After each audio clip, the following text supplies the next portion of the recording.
Dadlı qəlyan altı istəyirsinizsə, bu resepti mütləq hazırlayın. Qaynadılmış kartofları soyuduqdan sonra çəngəl vasitəsilə əzib, üzərinə duz istiot əlavə edib, 1 tel kişniş, 1 tel şüyüd doğrayıb, üzərinə isə mozzarella pendirini sürtkəcdən keçirib bol-bol əlavə edirəm. Dönərlik yuxalar var, bu cür yuxalardan istifadə etdim. Yumru yuxalar olsa, ondan da istifadə edə bilərsiniz, heç bir fərqi yox. 4 yerə böldükdən sonra içərisinə qarışımdan əlavə edib bükürəm.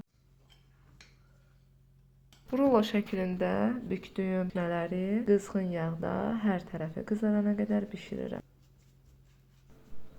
Bir tərəfi qızardıqdan sonra digər tərəfinə çevirib, digər tərəfində yaxşıca qızardıram. Hər birini qızartdıqdan sonra artıq yağını çəkmək üçün kağız dəsmaldan istifadə edirəm.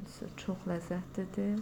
Uzadıqca uzayan, içərisinin görüntüsü bol sulu, bol soslu, üzəri xırtxır, ləzzətli qəlyanaltımız hazırdır. Və bu da bizim qəlyanaltımızın iç görüntüsü. Əminəm ki, bu resepti hazırladıqdan sonra favori reseptinizə çevriləcək.